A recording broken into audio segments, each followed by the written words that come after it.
Good morning. Well, it's kind of mid-morning, as you can see, because the sun is blinding me in this eye.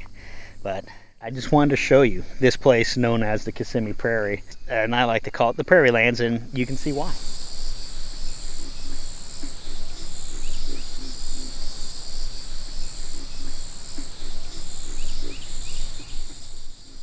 And what these prairies consist of, and obviously there's a lot of open land, but in between the open lands you have things that we call hammocks. Now if you look way down there, you can see all the hammocks. There's palm hammocks and there's oak hammocks, and this one's a big one. This one's actually the Kissimmee campground. It is in a hammock. So, but as you can see, there are various sizes.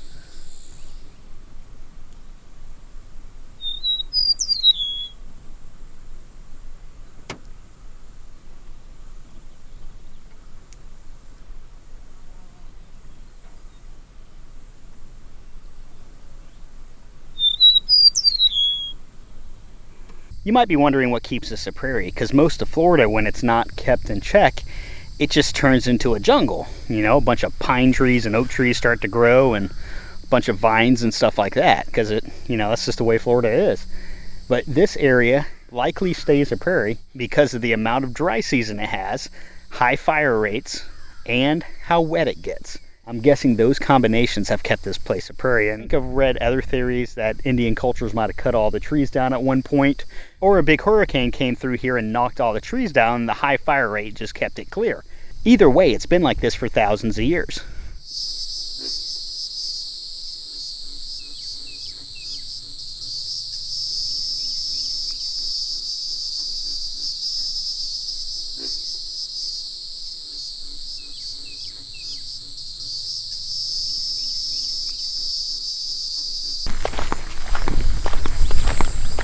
This prairie is mostly a dry prairie, but when it does rain, and it does rain here a lot, they get some good thunderstorms in the summertime, also hurricanes, and sometimes some winter fronts make it down here.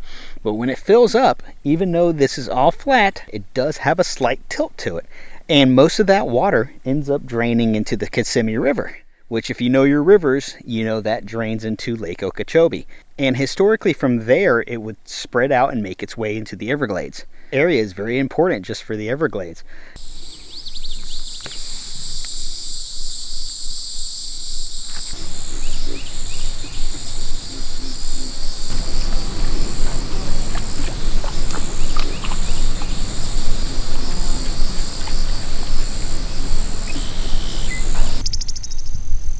This type of habitat was east of the Lake Wales Ridge, north of Okeechobee, and almost all the way to Orlando. And it's pretty much gone. Houses, lots of traffic, and sod farms. Now there is a lot of cattle ranches, and honestly those might be keeping this place somewhat natural. The cattle ranches have been here since Florida has opened up, and I mean back in the 1800s, so they've been here for a while. Not to say they're good, but they're better than sod farms, and they're better than houses.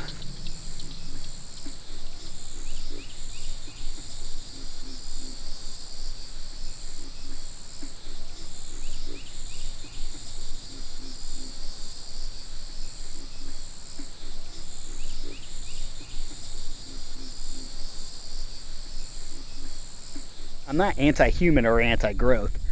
I am in fact a human, so I am pro-human before I am pro-wildlife or pro-animal, pro-anything. I think that this is sad that most of it's gone, and now we have this weird-looking type habitat that we've kind of chopped up and quartered, and, well, just look for yourself. This is better.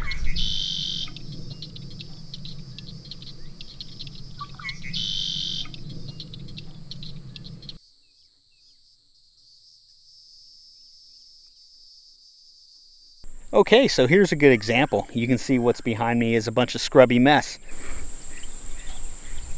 There's a bunch of willows growing and some other stuff. It's a little bit wet, however it's not super wet. Sure, sometimes of the year it's going to be marshy. If I owned this land, I would catch it on fire and naturalize it. And honestly, it's what needs to happen. Too scrubby and very unhealthy. Like I showed you over there on the prairie, you had parts where there was actual hammocks, but the rest would have been grasslands and maybe some saw palmetto areas. So fire is very important in this type of habitat. This is a lack of it, major lack of it. Now a lot of this area is like this, where it's unhealthy and a scrubby type mess, and what it's missing is the fires that would burn through here, or in some of the other areas the grazing animals, because there's a lot of cows through here. Obviously there's no cows grazing through here. This is better than nothing, but it's not ideal.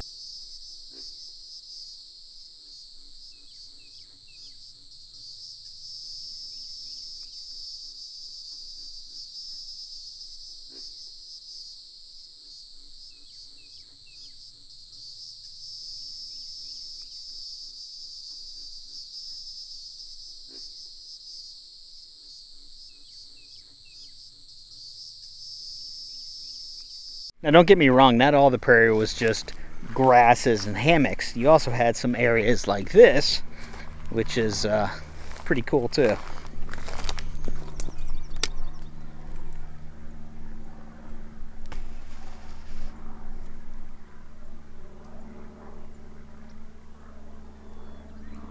Now this area behind me is pretty nice. It is a little overgrown just right here. It's because I found it off the side of the road. But this is a pine savanna, and these are longleaf pines. These also would have been scattered across areas of the prairie, especially on the outskirts. It is its own habitat, longleaf pine savanna. They're beautiful.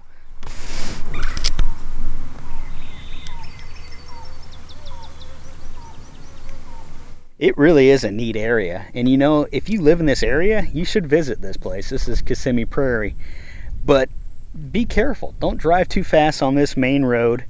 There's a lot of wildlife here, and also keep your eyes open. There's a lot of snakes and reptiles here. Don't run them over. Don't be that jackass that does that. But you know what? If you live in this area, take a good look at it. You might have 1 or 2 acres. Try to naturalize some of it. You can bring back some of the wildlife fairly easy just on an acre or 2. And you know, if you have even less than that, just put a little area you can naturalize. Part of the problem is that we cut everything down, we strip it bare, and we're like, this is good, but it's not. In my opinion, the natural look to our habitat is way better the way we keep our manicured yards.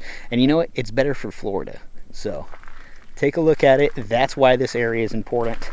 And I'll see you next time. If you like this video, you know, you should like it if you like it. And if you don't like it, you should like it anyway, because I'm a likable person. Thanks. Bye.